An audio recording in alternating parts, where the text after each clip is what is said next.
Ya, selamat datang di video kali ini akan membahas tentang kasus 5 pada uji sensitivitas atau kasus yang terakhir, yaitu tentang perubahan pada koefisien teknis.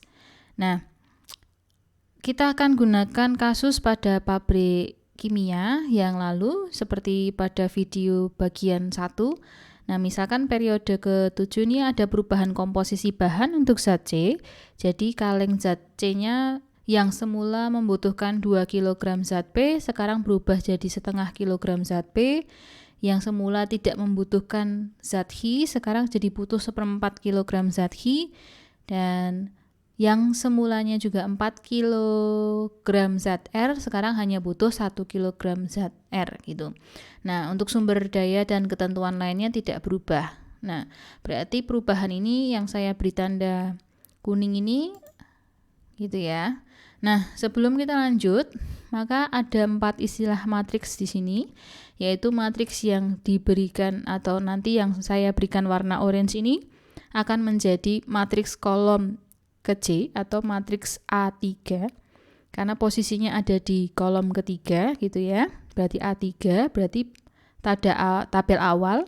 Kemudian kita akan punya nanti yang namanya A3 bintang. Kalau A3 bintang berarti matriks kolom ketiga pada tabel optimal. Berarti kita akan lihat pada iterasi yang paling terakhir posisinya masih sama, nilainya adalah 100. Nah, ini akan menjadi A3 bintang. Yang orange ini adalah A3. Nah, kemudian ada matriks identitas pada tabel awal yang disebut sebagai matriks B. Nah, untuk mencari matriks identitas pada tabel awal, teman-teman lihat dulu variabel apa saja sih yang jadi atau yang termasuk dalam basis variabel. Nah, kalau kasus yang sederhana ini kan masih masuk S1 sampai S3-nya basis variabel gitu ya. Berarti nanti kolom yang ada S1, S2, S3 ini elemen-elemennya menjadi matriks identitasnya.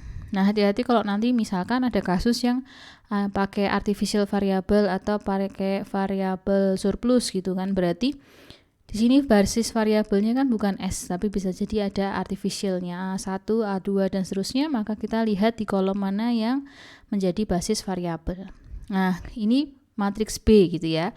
Untuk yang tabel awal disebutnya matriks B, kemudian setelah ada iterasi tabel optimumnya, iterasi yang paling akhir, ini akan menjadi matriks B bintang.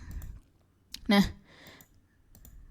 teman-teman kalau nanti mau ngecek itu silahkan dicek sendiri. Untuk matriks A3 bintang atau yang ini 100 ini akan diperoleh dari hasil perkalian B bintang, yaitu matriks identitas yang iterasi kedua dikalikan dengan A3. A3 yang semula adalah 204. Di sini sudah saya tuliskan di samping.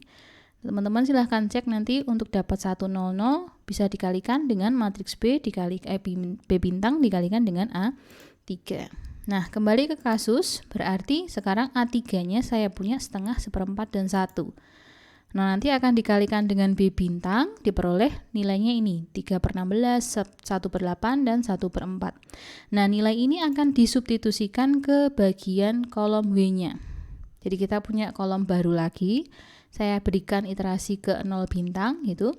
Saya punya ini, saya substitusikan, kemudian dicari nilai ZC min CJ-nya, ternyata negatif. Nah, kalau negatif berarti harus dilakukan iterasi.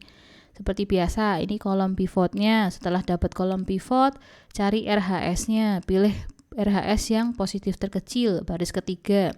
Oh, berarti S3-nya variabel keluar, variabel masuknya variabel W gitu ya. Walaupun ada 2 W-nya tidak apa-apa. Lanjutkan lagi. Ternyata di sini ada negatif 7. Lakukan iterasi yang kedua dan seterusnya sampai nilai ZC min CJ-nya positif, RHS-nya juga tidak ada yang negatif. Nah, ini sudah posisi optimum. Nah, kalau kita selidiki lagi gitu ya. Dari awal sebelum dilakukan perubahan koefisien teknisnya dengan setelah, ternyata adanya perubahan koefisien teknis ini menyebabkan adanya peningkatan Z max-nya atau peningkatan keuntungan yang semula dari 2.700 meningkat jadi 3.455. Yang semula memproduksi W-nya 200, sekarang W-nya diproduksi 840. produksi U-nya dulunya 460, sekarang menjadi 355. Begitu. Ya. Sekian video kali ini, ada 5 kasus tentang uji sensitivitas. Kalau ada yang mau ditanyakan, silahkan tulis di kolom komentar. Terima kasih.